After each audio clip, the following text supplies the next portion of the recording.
సినిమానంట అని ఒక ముసలామె అన్న, ఒక 55 ఏళ్ళ ముసలామె ఆ మాట అంటుంది. ఆమె కూడా థియేటర్లో చూడాలనుకుంటుందంటే మన సినిమా ఎంత గొప్ప సినిమా అన్న, ఎంత గొప్ప కథ అన్న. ఇన్స్టాలో మొత్తం సినిమాను మొత్తం రివీల్ చేసేసారన్న.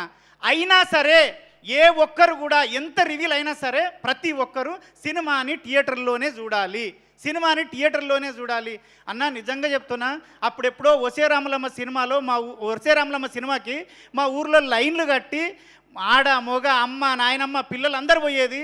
మొన్న చూసినన్న, ఏ సినిమా అయినా షాద్నగర్లో ఒకటే థియేటర్లు వేస్తారు. 3 థియేటర్లో 4 రోజులు హౌస్ఫుల్ ఉంది.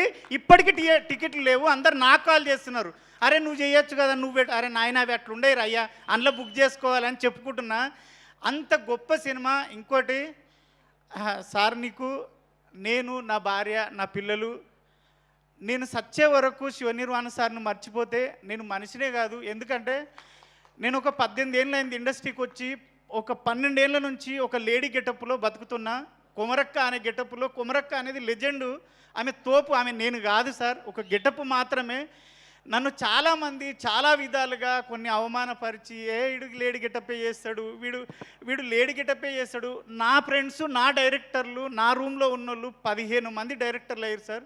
వాళ్ళొక్కరు కూడా నా గురించి ఆలోచించలేదు సార్. నేను ఎంత చేస్తున్నా వాళ్ళకి తెలుసు. కానీ మీరు నా అన్న కాదు, నా తమ్ముడు కాదు, మీరు నాకు పరిచయం లేదు, ఎందుకు ఇచ్చారు సార్? నాకు 3 రోజుల నుంచి ఒక్కటే ఫోన్ మోగుతుంది. నా పిల్లం ఎప్పుడూ నాతో సంతోషంగా లేదు. 3 రోజుల నుంచి దాని సంతోషం చూస్తుంటే, బావా నువ్వు ఏదైనా చేయగలవు, వీడు కొమరంగాడు అంటున్నారు బావా. నాగులుగాడు అయిపోయాను సార్, నేను నాగులు అయిపోయాను సార్. అది మీ పుణ్యమే సార్. నిజంగా నా భార్య చెప్పమన్నా సార్, మీ పాదాలకు వందనం చేస్తున్నా సార్. ఎందుకంటే నన్ను వీడు ఏదైనా చేయగలడు అని నాకు ఉంది సార్. నాకు ఎవ్వరు ఇవ్వలేదు సార్ 18 ఏళ్ళల్లో. వీళ్ళు పరిచయమే లేదు సార్. రవి సార్ ఎవ్వరూ పరిచయం లేదు. నన్ను చూసి, నా టాలెంట్ని చూసిండో ఏం చూసిండో దేవుళ్ళగా నాకు అవకాశం ఇచ్చినావు. అదైతే ఒకటి సార్.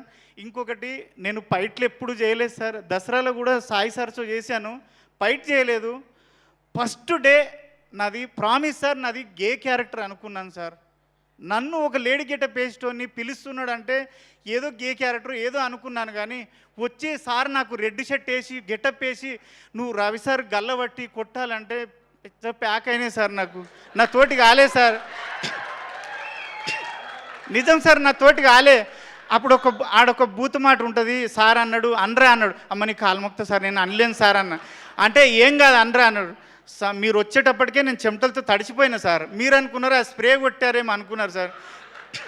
కానీ అప్పటికే నేను మిమ్మల్ని చూసి తడిచిపోయాను సార్ అప్పటికే. కానీ గల్లబట్టి కొట్టిన ఆ ట్రైలర్లో ఉంటుంది, సినిమా చూసిర్రు, అది సింగిల్ టేక్లో ఓకే అయింది, హ్యాపీ ఫీల్ అయినా. తర్వాత ఫైట్ జరుగుతుంది. నేను 42 సినిమాలు చేశాను సార్. ఏ హీరో కూడా నాకు ఇంత కంఫర్ట్ ఇవ్వలేదు సార్. మీరు ప్రతి దగ్గర ఏం చెప్తున్నారంటే, అరే చూసుకున్నావా ఓకేనా ఫైటు, ఓకేనా ఫైట్. సార్ నేను అంత అద్భుతంగా ఫైట్ చేయడం ఏంటి సార్? ఎన్ని ప్రొడక్షన్ హౌస్ల నుంచి నాకు ఫోన్లు వచ్చినాయి సార్. ఈ 3 డేస్లోనే ఒక 7 ప్రొడక్షన్ హౌస్ల నుంచి నాకు కాల్స్ వచ్చినాయి సార్. ఒరే నువ్వు నాగులుగాడేనా, ఇంత కుమరకంటే మేము నమ్ముతలేం రా నాయన, మతిపోతుందిరా నాయన అని.